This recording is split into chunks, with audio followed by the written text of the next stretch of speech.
in control, show that you're an expert, and the expert who knows the process and allows you to stay 2 steps ahead of your clients. If you don't do this, they will assume, they will worry, they will suggest, they will listen to friends, and generally tend to make things hard. It's human nature. So if you are not in control of the situation, especially if you're working with a really high-level professional who's used to getting things done, they're going to take control. They're going to start sending you weird homes. They're going to say, well, why didn't we do this? And why didn't we waive that form? So here are just a few places that you might consider setting these expectations so that you can master buyer conversion. So obviously you would want to do so at the listing or buyer consultation, while you're in the searching process, before the inspection, or in this case, sometimes it would be a pre-inspection on some of these hot homes. And let me give you an example. So let's say you were doing a pre-inspection on a home. Every inspection has problems. We know that. So the way that you keep buyers from bailing out on every home is you prep them right before you do the inspection. Go, by the way, every home has problems. We're going to sit down and we're going to look at this report together and figure out which ones are really the ones you should be concerned about. And so this keeps your buyer from just getting freaked out. I literally have had buyers freaked out that there's no GFCI plug, which is a $15 part. So you want to really work with people, otherwise you will lose it. And then also, when you're nearing closing, you want to, just for good customer service experience, you want to say, okay, closing's happening on this date. We have a final walkthrough 5 days before. You're going to be signing documents 1 to 2 days before. You really want to just keep reminding them over and over again of what this process is like. You don't want to just disappear when you get a deal. All right, so the simplest way to increase buyer conversion is to hold a formal buyer consultation. Some people do an informal consultation at each showing, adding knowledge as they go. And there's nothing wrong with that. Some people are, you go show a house, you talk to them in the driveway a little bit. You show another house, you talk to them again in the driveway. I actually have no problem with this. There's some very, very big teams and high-producing agents who kill it. I'll just tell you this, it's not reproducible in a team environment. How do you teach a new agent to do that? I mean, I think it is reproducible, but I haven't been able to figure out how to do it. So what I would rather do is have it in a deck. This PowerPoint that I'm going to show you, I'm literally going to show you exactly what we do to make it to 85% conversion. And I think that it sets you apart as a professional if you actually sit down and hold a meeting with them. We beat pretty much almost every other agent that we're in competition with because they're not doing this meeting. I prefer a Zoom meeting setting because people tend to show up more often. For years and years and years, I would go do an open house or do a paid lead or a referral, and I would drag them back to the office. I would sit down. We would hold this meeting. Well, frankly, those meetings go a lot longer because they ask a lot of questions. On Zoom, I have some tricks that I can limit the questions or at least have the questions compartmentalized. Be sure to send a calendar invite and confirm the night before and the morning of via text. So we actually have still to this day some people that just don't show up, and we're working on this constantly by, hey, can't wait to see you tomorrow, and the morning, hey, can't wait to see you at 1 p.m. It's going to be worth your time. It's not going to be a waste. You're going to save time, not waste it. Because people kind of tend to forget, why did they set this appointment with you? So the buyer consultation displays your expertise, creates a like-trust relationship, sets good expectations, establishes an exclusive relationship.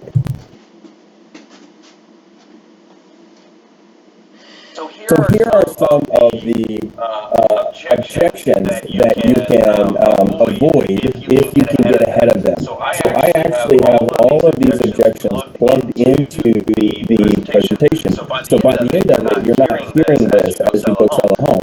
So again, it's not just mastering buyer.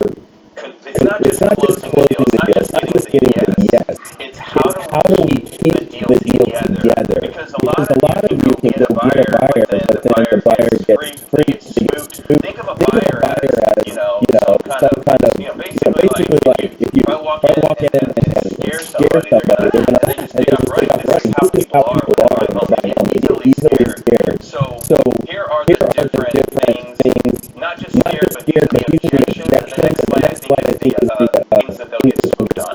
So I don't want to be rushed. That's the biggest objection that all buyers and sellers have deep down in their head. I don't want to be rushed. So you have to be able to deal with that subject. I'll get pre-approved when I find the right house. I mean, that's the death wish. I mean, that's the kiss of death on the east side. You know, we're selling homes in one day, and I just had one the other day that was listed for 1.25 million. It went to 1.65 million. I mean, you can't go get pre-approved. You have to get ahead of it. I'll work with the builder directly. I have a different agent in that part of town. Who's heard that one? Right? I have a different agent. You know, I've got a Ballard agent, I've got a West Seattle agent, I've got a Kirkland agent. Like, come on, man, that's crazy. But people think that way, and if you don't get ahead of it, they will do it. This is a great home, but let's look at some more. I don't want to commit to working with you, but we're not. I don't want to commit to working, but we're not 100% sure we'll buy, and we don't want to waste your time. I don't want to pay a buyer's agent. Can I have a rebate or discount? I choose.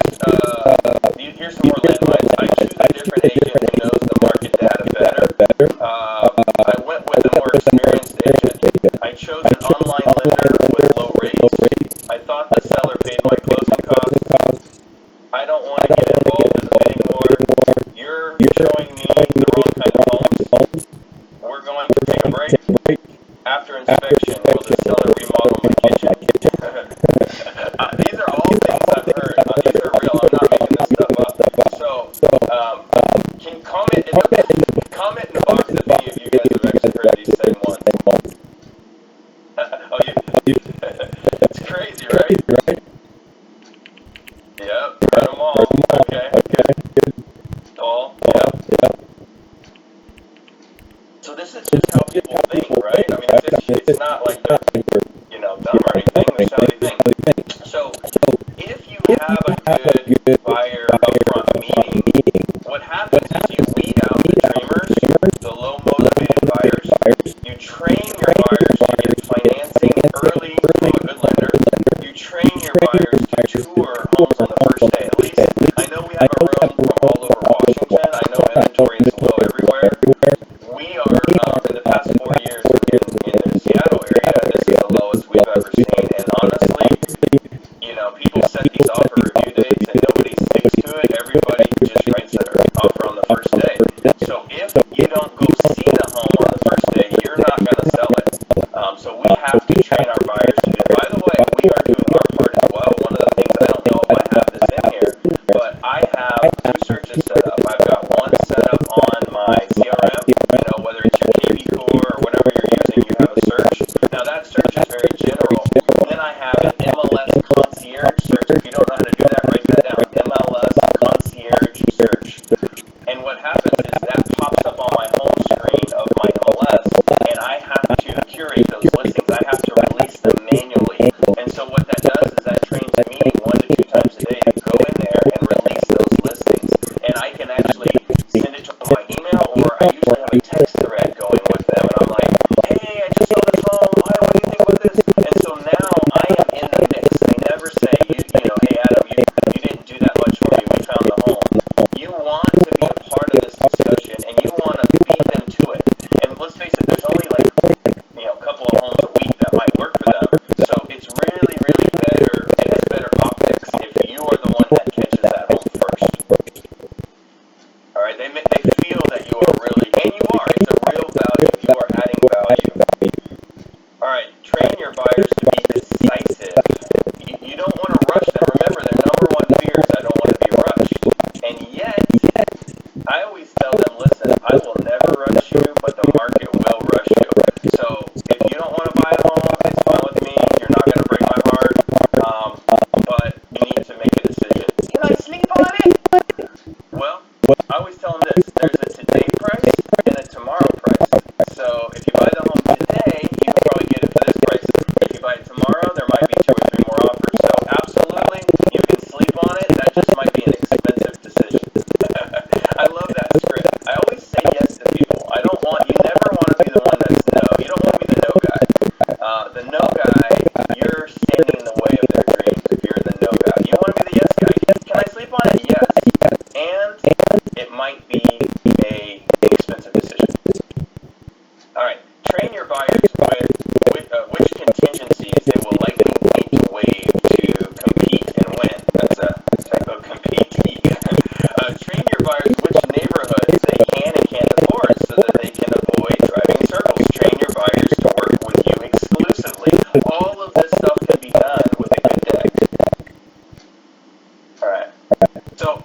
going to jump into my actual buyer consultation. Just for the record, this is not available, so please don't hit me up afterwards. But what you can do is build your own. You can come up with your own deck that's similar. A lot of my friends have been in my open house classes. I mean, listen, my open house class is pretty basic, and I use this deck. I'll have the deck up on the screen. I'll stand in the kitchen, and when they come in, I'll talk to them, ask them some questions, and then I'll turn it around and I'll say, hey guys, have you ever seen this? And I'll teach them a few things, and I'll set an appointment. So, like, even the open house concept is similar. Yes, James, do you have a question? Your hand is up. A question? All right. Just problems with my guy. All right. Cool. All right. So let's roll. Now, this buyer consultation, guys, just for the record, I know this might seem a little extreme. It does take 90 minutes. I've done it many ways. I've done a very short version. I've done a long version. But for the record, that time with people, number one, they really appreciate it. Number two, you get ahead of all the problems. Number three, they almost always say yes. Number four, we do spend some time on the MLS searching, and so we eliminate a lot of driving in circles because I show them the past 30 days of sold data, and I'm sure a lot of you have heard of this trick. Some of you might not.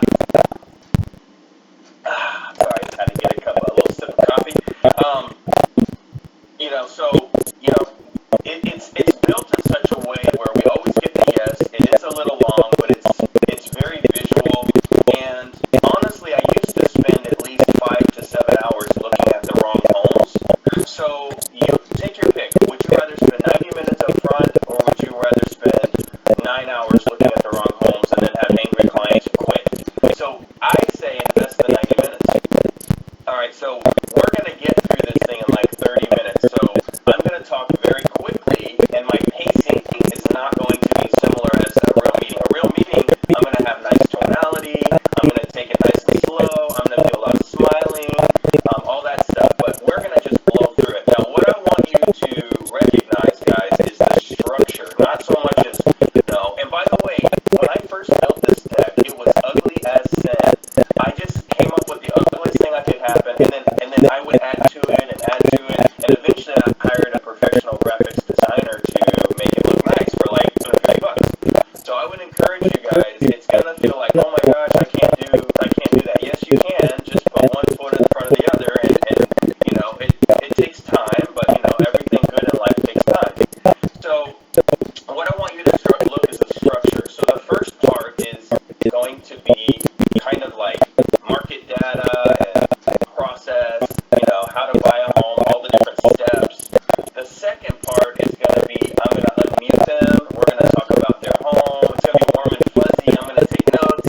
It's going to be more relationship building.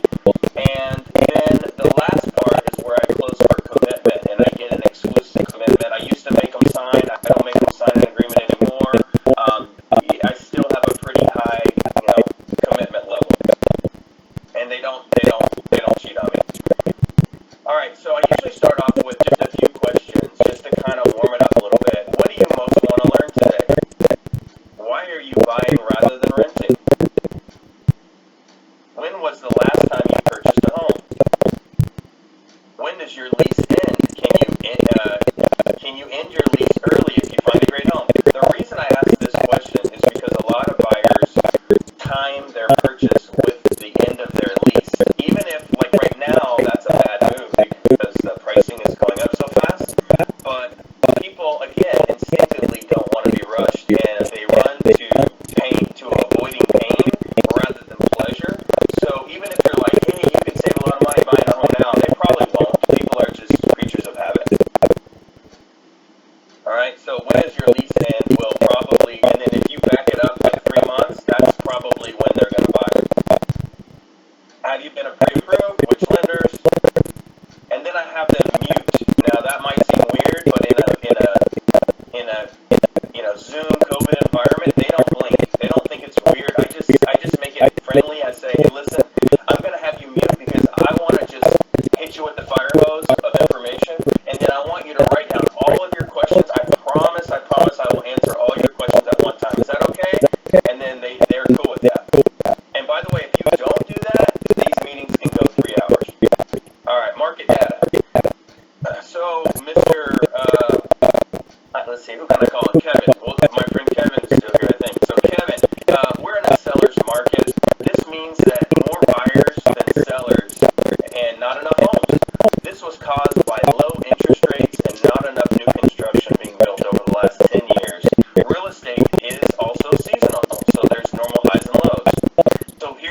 this is the basic mortgage, and I don't go very long, but guys, I just basically sing it. They know I'm smart. Move on.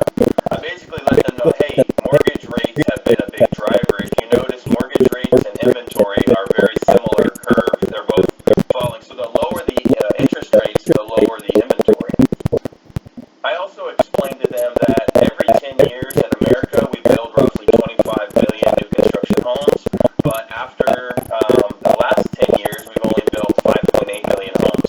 So we basically have, the reason why we have low inventory right now is low interest rates compounded by not enough new construction, compounded by people wanting to work from home. So this is the perfect storm of real estate right now. This is the normal seasonality for buying a home. Again, I don't spend a lot of time on these charts, but I do help them understand that, a lot of people, want to wait and wait and wait. But, in the fall, I always show them this chart in the fall where inventory is dropping, and they say, oh, I'll just wait till spring when I can get a better home. I'll say, yeah, you can, but this dotted line represents pricing. Pricing is going to shoot up like a rocket ship every January. So it's in your best interest not to wait. And the same is true if you're in January and they say, I'll just wait till April when there's more inventory. You can, but it's going to be an expensive decision. So again, I'm always like, sure, do what you want, but, and it's going to be an expensive decision.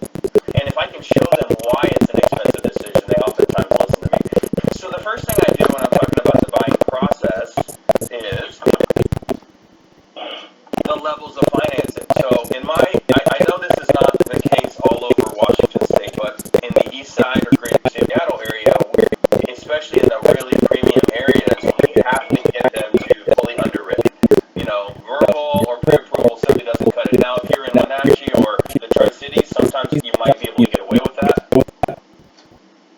In our area, it's simply not an option. So I am always a big fan of underwriting. Underwriting does take 1 or 2 weeks to get done. So my buyers have to plan ahead. They cannot just go find a home and buy it. It's not an option. I also kind of drive them to our preferred lender, and I kind of let them know that a lender can get your offer accepted or lost based on their local reputation. A lender can also lose your earnest money if they close late after waiving the financing contingency, which we oftentimes have to do in these areas. I know that's not the case everywhere. So I don't put a lender name here because we do have 2 preferred lenders, but this kind of says, hey, go work with our preferred lender. You could also go to a local bank. There are some downsides to that, and I would definitely avoid some online lenders that might not know our area. This is just something I'm trying right now. I don't know if it's going to work, but this is something where my lender said, hey, because my buyers are forcing me to give them more than one. So my lender was like, well, that's cool. Let's give them more than one, but just basically tell them, shop at their local bank, just get pre-approved with the preferred lender and shop at your local bank, and the lender will probably be able to match it up. So this one I can't spend a lot of time on. This is one that I will definitely camp on with a buyer. This is probably 10 or 15 minutes right here, maybe not. But what I teach people is there's 2 paths when you're buying a home. There's the blue path, which is the homes that are less popular, and the red path. The blue path are the homes that might be 10, 15, 20 days on market, and you can write an offer with your contingencies. You can, have an inspection. You can back out if you don't like what you see. But the red homes, those homes tend to sell in under a week, sometimes under 2 days. And those homes have a very different path. And, basically to summarize the red path, we've got to be fully underwritten. We have to find it on the first day, tour it on the first day. If it doesn't have a pre-inspection, I know this isn't the case everywhere, but in our area, if it doesn't have a pre-inspection, we have to run out and get one. And then we need to write an offer and then talk about it all. So these are the red path steps. So basically, if you find a home on Sunday, it might not be enough time to get an inspection and do all these things. Now, sometimes the seller has their own inspection. That's different. We talk about, some of these other steps like appraisal, final walkthrough, signing paperwork, and then the timing. So this is just really a broad brushstroke on how to buy a home. I also talk about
kind of explain it without crossing the line of any of the stuff we can't talk about. So, how to win in multiple offers. Now, this is, again, imagine standing in an open house and having, this slide up. I mean, this is money.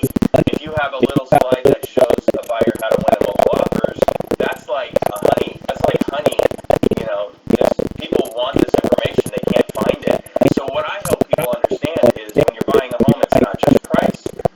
When you're writing an offer, what is the seller and the listing agent looking for? They're looking for loan status, trustworthy lender, nice buyers, strong agent, and terms. More than anything, it's terms.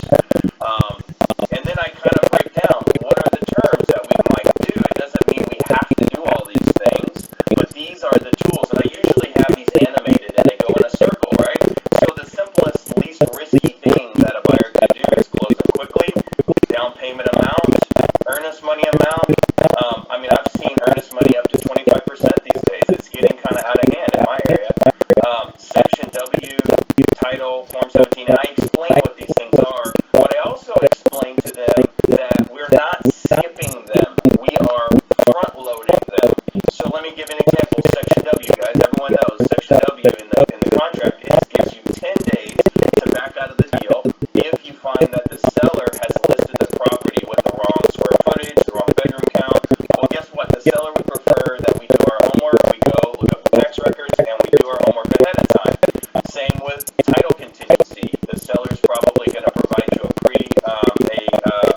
preliminary title report. It takes 10 minutes to read, and I'll help you read through it. And the bottom line is you can read it ahead of time. You don't need 5 days. Same as Form 17. You don't need 3 days. You can read through this information. And so what I help them understand is we can write a strong offer without being as risky. We just have to do our homework ahead of time.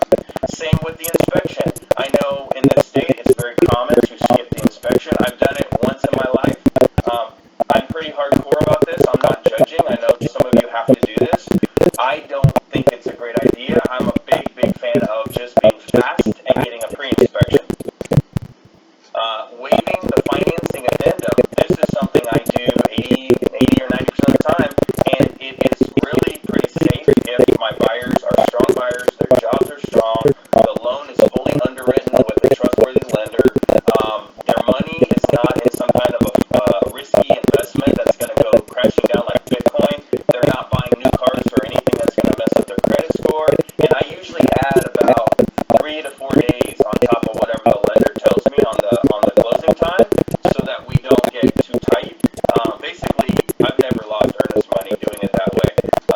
Leaving the appraisal, again, it comes down to having a little bit of extra money in the bank and really counseling these people on the money, helping them do the math, because if they waive appraisal and they don't have the money, they could be in a bad situation.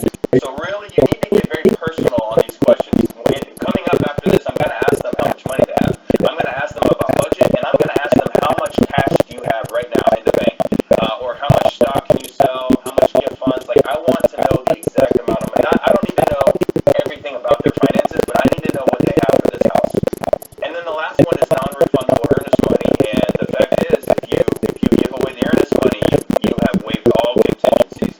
And so I go through all this. It's pretty scary for most people, but the reality is when it comes time to go for it, they're a lot more cool. They're a lot more cool about it. By the way, their last agent that I scooped them up from did not do this, and they love me, love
they usually laugh. They go, yeah, I'm in phase 1.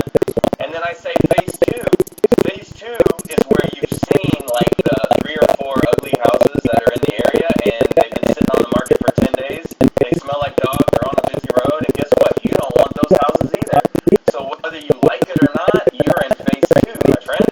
So phase 2 is where there's increased urgency. You're waiting for a good home to list. It's very competitive, and you better find it, tour it, and decide quickly. Again, I am future pacing urgency. I'm telling them right now, I'm not going to rush you, but you have to be quick. Phase 3 is where you are beginning to be flexible. Maybe you can't find what you're looking for, so now you're going to be flexible on location, you're going to be flexible on bedrooms, baths, square footage, or you're going to write a bigger check. You're going to put money towards it. Now, guys, let's say that you get to phase 4. We call that buyer fatigue. That's where you're not willing or able to flex enough. You want what you want, and you're not going to spend money or drive further. You're not going to go with a townhome. You're just not. Buyer fatigue sets in somewhere between 6 and 12 weeks for most people. Maybe you're a marathon runner, but most people, they're going to get worn out. This is a part-time job finding a home. So I recommend that we find a home in phase 2 or phase 3. I recommend that you flex a little bit if you can't find something. Now, you guys might call me to take a break, or you might ghost me and stop taking my calls. Now, here's what happens if you take a break. Prices are going to go up faster than you can save, and honestly, you might never buy, or it might be years and years. So I recommend that you plug your nose, make some compromises, and buy a home now so that you're not priced out of the market. All right, anybody take something away from this slide? No, I'm sorry, James, I'm not giving out this deck. So anybody take something from this slide? This slide is money. Think about this slide. You're future pacing them quitting. You're future pacing them quitting. They always take a break, take a break, take a break. You want to get ahead of it and say, guess what, guys? I know you're excited, but a day might come where you're going to take a break. Don't do it. And I always tell husband and wife, support each other. If he gets to be on phase 4, support him. You know, so this is where you basically want to keep them in the game, keep them from tapping out. All right, guys, I think I only have 6 minutes left. I told you. All right, so this is where I unmute and I say, okay, do you have any questions? They usually blink at me. No questions. And then I start talking about, so that's where I get out my notepad, my handy dandy notepad, where I'm going to make notes. We're going to get warm and fuzzy. We're going to get belly to belly. And I'm going to start asking them location, schools, home versus condo, new, resale. And of course, we're going nice and slow so we don't freak them out. Beds, baths, direction, size, yard, garage. And at this point, now they get to tell me stuff. They're excited. And then I say, what is the budget you want to stay within? And they tell me a number. And then I ask them, for the perfect home, what is your max budget? And, you know, lo and behold, those numbers are usually different. And honestly, they never even tell you the real max. Whatever they tell you, they're lying. They probably have more money somewhere. And then I say, how much cash do you have for this purchase or assets? I want to know. You have 20% down? Do you have money for low appraisal? Do you have money for closing? Like, I'm not, if they say, yeah, we're good, we're good. No. I want a dollar figure because I'm not driving around in circles with someone who's broke. I have a little bit of a bio about myself and my team. You know, this is a generic bio that you guys can use. So take a picture of the screen.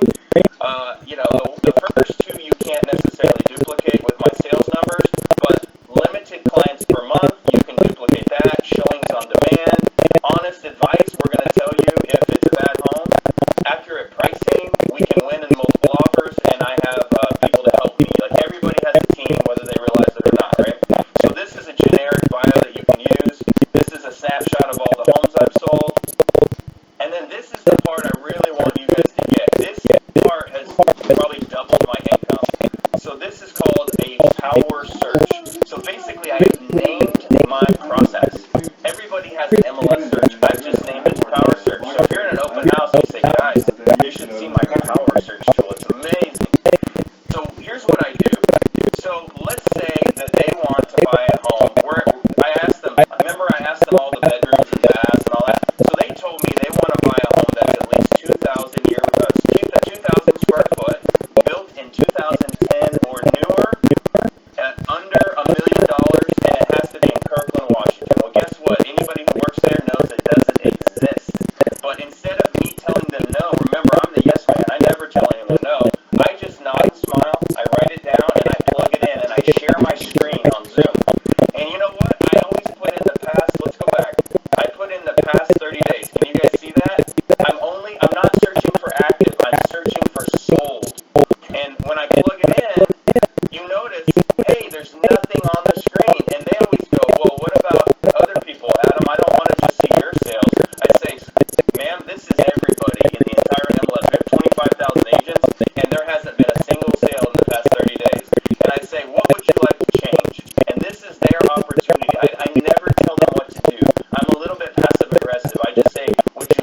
can show them on the screen that they cannot afford what they want.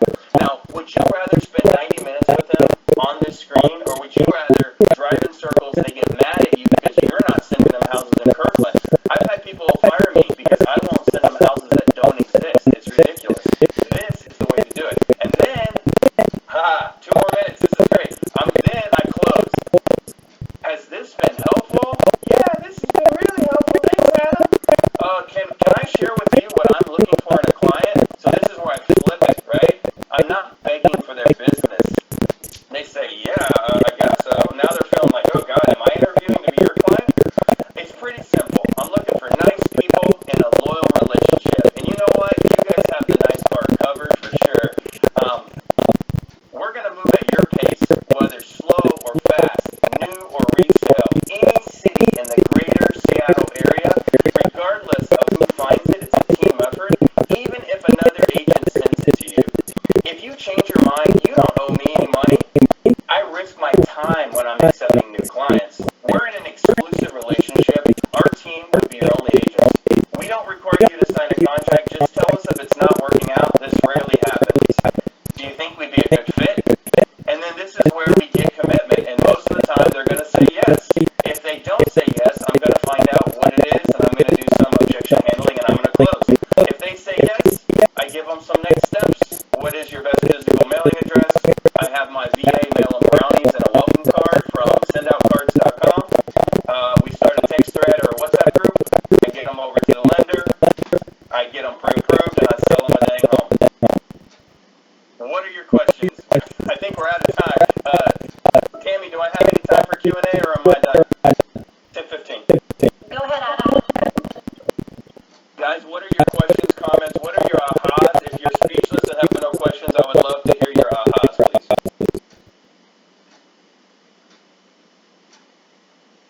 I love that you use the initial work with the client and how you pull it down to something that is going to work for you as their agent as well as for them as the buyer. Yeah. Yeah. The search is, I think if you took one thing from this, it's the shared search. Because you don't have to be the no guy or the no woman. You can be the yes person. I want to buy a home here and here and here. Okay, great. Let's see what is realistic. All right, what else? Any other? Yeah, I got a question. Yeah. So just out of curiosity, with collaboration being one of our core values, why is this deck not available to share?